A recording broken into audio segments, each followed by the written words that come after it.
você tanto quer, caso não seja aquilo que Deus tem para você. Como foi o caso da minha cura. Um dia ele me perguntou: o que queres, filha, a cura ou o projeto? Foi a última vez que eu orei pela cura. Foi em 2009.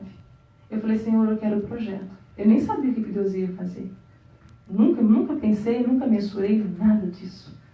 De pregar no Brasil, viajar praticamente todos os fins de semana. E agora está aqui, cumprindo uma promessa dele também. Isso nunca subiu meu coração. Ele fez tudo. Eu só precisei de fazer uma escolha: morrer. É o convite de Cristo para a igreja. Se quiser vir após mim, então negue-se. Toma a tua cruz e me siga. Não dá para levar a tua agenda junto. Pega a tua agenda, com os teus projetos, com os teus sonhos. Coloque no altar de Deus. E agradeça a Ele. Coloque com orações e súplicas. O que Paulo diz? Não fiqueis ansiosos com nada. Antes, fazei tudo ser conhecido a Deus. Com orações, tudo, querido, tudo ser importante para Deus. Tá? Deus se importa com o seu sofrimento. Deus se importa com os teus sonhos. Mas Ele quer que você entenda que Ele vê o que você não vê. E Ele coloca a fé verdadeira no teu coração, e é uma fé que faz você crer naquilo que é invisível. E você espera por aquilo que Ele tem para você. Isso é evangelho, isso é morrer, e isso é viver para Cristo. Então, se eu quero ganhar, eu tenho que perder. Se eu quero ganhar uma vida eterna com Deus, em Cristo, eu preciso saber perder essa vida aqui. Não mais fazer as minhas vontades, caso elas não sejam a que Deus tem para mim. Esse é o evangelho, né? É o evangelho que não dá para a igreja fazer glória a Deus, aleluia, aleluia, e dar rajada de língua estranha. É por isso que um dia eu falei: Senhor, eu não quero pregar dessa forma mais. Amém. Aí o Senhor deixou um homem morrer nos meus braços. Pregue como fosse a última vez. E eu ia encerrar nisto quando foi 6 horas. Nós vamos rapidinho, que eu não posso ir embora sem entregar isso para a igreja. O Senhor me dá uma palavra. E quando eu cheguei aqui, eu entrei, eu olhei aquela placa ali e meu coração queimou. Santidade ao Senhor. A igreja precisa voltar à santidade. Ela precisa ter as vestes lavadas no sangue do Cordeiro. Jesus está às portas. O mundo precisa ver Jesus em nós. Sem santidade, ninguém verá Deus. Sem santidade, eu não vejo Deus. E sem santidade na minha vida, as pessoas vão ver Deus na minha vida. Nós somos responsa para este mundo. Mas sem santidade, ninguém vai ver Deus. E Jesus fala: Pai, a tua palavra é verdade, santifica-os na verdade. A tua palavra é a verdade. É a palavra de Deus, então, que vai nos lavar. É ela que vai nos purificar. É ela que vai nos santificar. E o texto está em Isaías 59. E ele diz assim, Isaías 59. Eis que a mão do Senhor não está encolhida, para que eu não possa salvar, nem o seu ouvido agravado, para que não possa ouvir. Mas as vossas iniquidades fazem divisão entre vós e o vosso Deus, e os vossos pecados encobrem o seu rosto de vós, para que não vos ouça. Quando eu falo do evangelho humanista, né, triunfalista, eles mostram muito dessa primeira parte aqui, e fica só nela. Alguns textos tirados do contexto, isso é muito grave. É pretexto para heresia.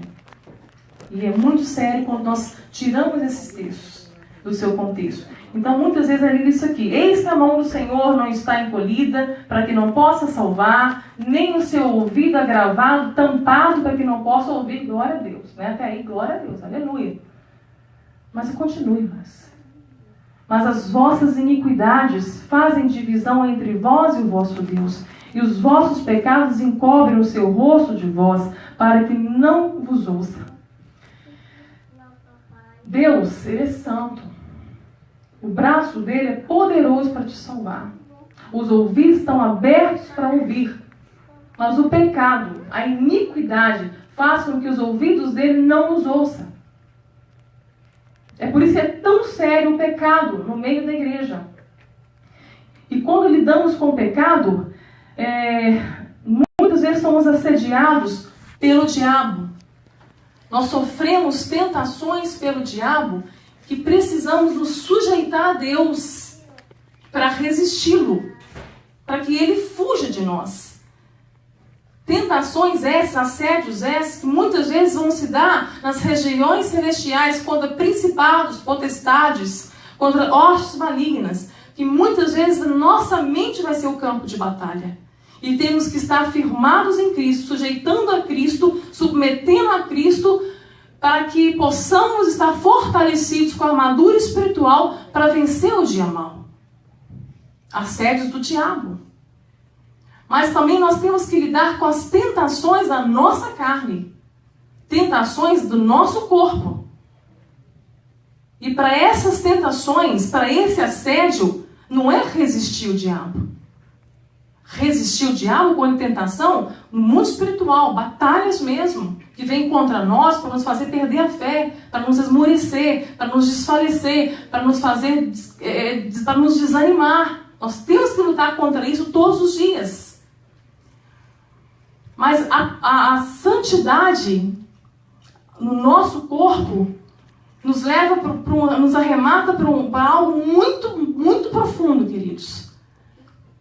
Aí não é mais resistir o diabo. Quando somos tentados a pecar contra o nosso corpo, pecados da imoralidade, e como estamos cheios de imoralidade nas nossas igrejas, quantos pecados ocultos relacionados ao corpo, adultério, fornicação, masturbação, pornografia, isso está destruindo a igreja. Prostituição, pessoas pregando e cantando sem temor nenhum, não tem consciência mais de pecado, cauterizou a mente, pecam no corpo como se nada fosse. E nós estamos numa nação que vomita imoralidade, que bebe iniquidade como se nada fosse.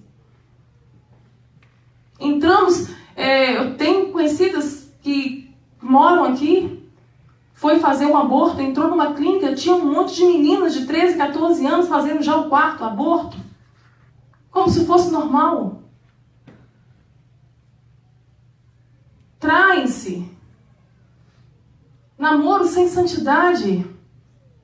Homens, mulheres viciadas em pornografia, em masturbação. Isso tem que ser combatido. Por causa dos pecados do corpo, o Espírito Santo, nós somos templos do Espírito Santo. A palavra de Deus, isso é muito sério, irmãos. A palavra de Deus nos fala. Em 1 Coríntios 6, 18, fugir da prostituição, foge. Então não é mais resistir o diabo, não. Para esse pecado é fugir.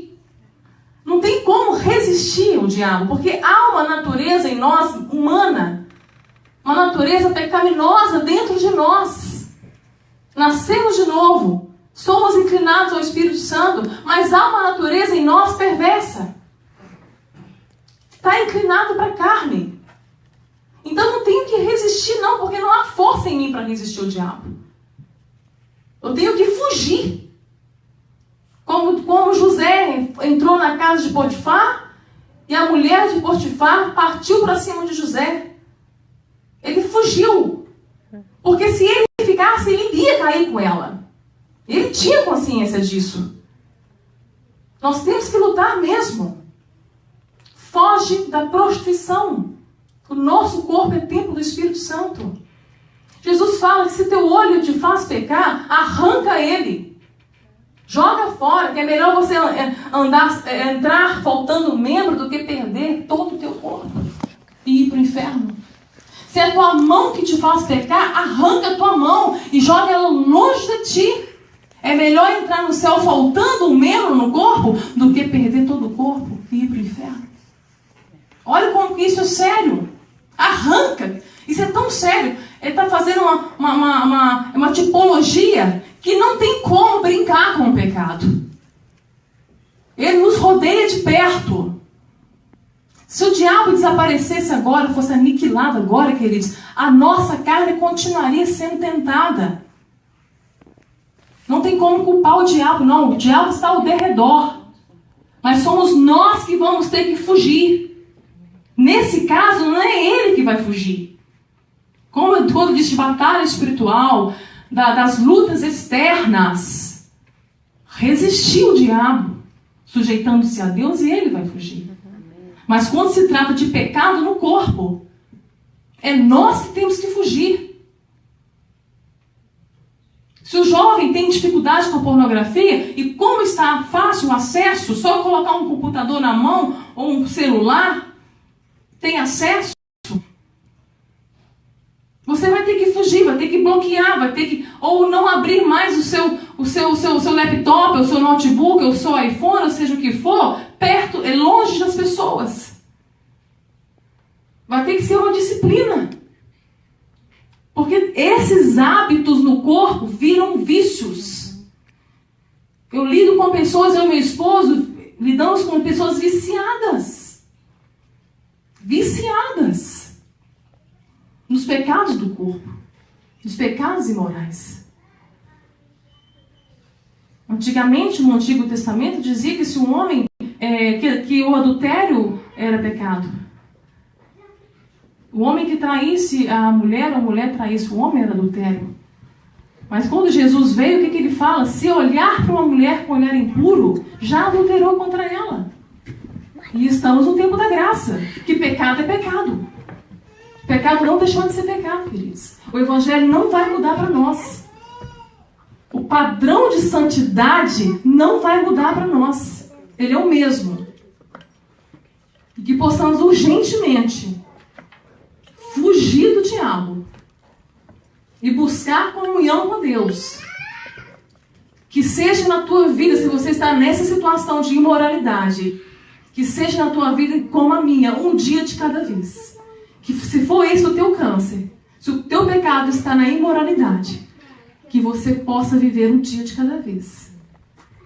É uma forma de você vencer, fugindo, meditando na palavra, santificando a sua vida todos os dias, se separando para Deus. Isso vale a tua vida eterna. Isso vale a tua salvação.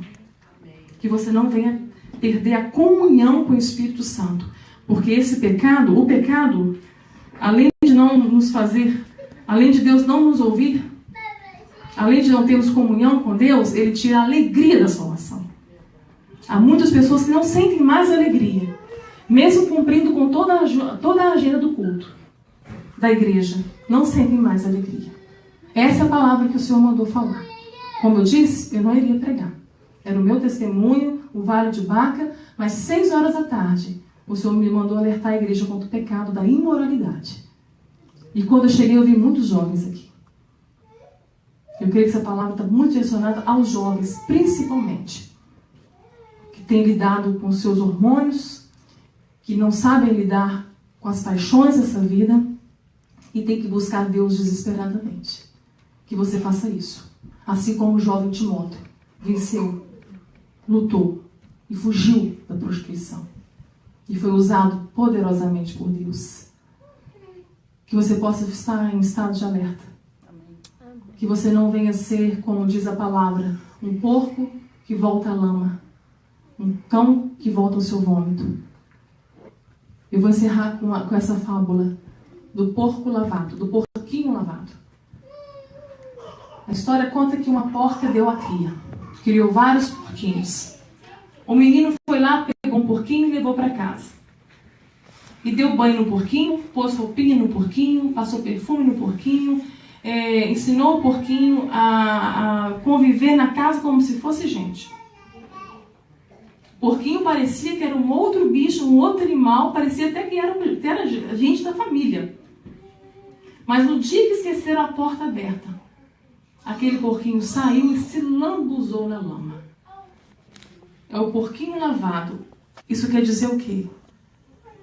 O que a pessoa que não nasceu de novo pode estar na igreja, pode estar convivendo na igreja, pode ter crescido na igreja, feito muitas coisas na igreja, casado na igreja, batizado na igreja, dado dízimo, sendo fiel, e continuado na igreja, fazendo tudo conforme a agenda, a demanda de uma igreja. Envelheceu na igreja, morreu, teve um culto fúnebre na igreja, Mas quando acordou, acordou no inferno. Porque foi a vida inteira da igreja, mas nunca foi de Cristo. Quando um porquinho, vamos agora fazer uma comparação. Se esse porquinho, quando nós encontramos Cristo e nascemos de novo, é como se esse porquinho fosse transformado num passarinho. É isso que acontece conosco. A transformação na nossa vida. E esse passarinho, então, passa a voar. Mas talvez ele possa encostar as suas asinhas numa lama e se sujar. Mas ele não vai conseguir voar com essa lama. E o mais rápido possível ele vai querer lavar as asinhas dele. Porque ele nasceu agora para voar. A mesma coisa somos nós. Nós podemos pecar. Continuaremos pecando. Mas nós não suportaremos o pecado. Porque nós não somos mais inclinados à carne. Nós nascemos do Espírito. Nós somos espirituais. Então, ainda que pecamos, ainda que sua asinha seja suja, então lave ela. Para que você continue voando. Amém? Vamos ficar de pé? Senhor, muito obrigado, Deus, por essa noite. Obrigado pela tua presença, Senhor. Obrigado por ter falado com a tua igreja de uma forma particular com cada um. Que essa semente possa germinar, Senhor. Que ao sairmos aqui, ó Pai, essa semente não venha a ser roubada. Que ela possa ter caído em terra boa e possa dar fruto. Que haja aqui jovens libertos, meu Deus. Jovens, meu Deus, santificados, ó Deus, pela tua palavra. Porque os jovens são fortes. E o Senhor os chamou para uma grande obra, Senhor. Que o Senhor possa usá-los, meu Pai, nessa cidade. Que haja conversão, meu Deus. Que haja arrependimento neste lugar. Que haja santidade ao Senhor, Pai. Porque a santidade está ao nosso alcance, através do Teu Espírito Santo. Porque de nós mesmos nós não podemos. E nós temos consciência disso. Então, Pai, que a Tua igreja possa fugir do pecado, Senhor, que nos rodeia tão de perto, Pai. Abençoa essa igreja, Senhor. Que ela continue dando frutos neste lugar. Santifica, purifica a tua noiva, Pai, que está neste lugar. Nós agradecemos ao Senhor, em nome de Jesus. Amém, queridos? Quem quiser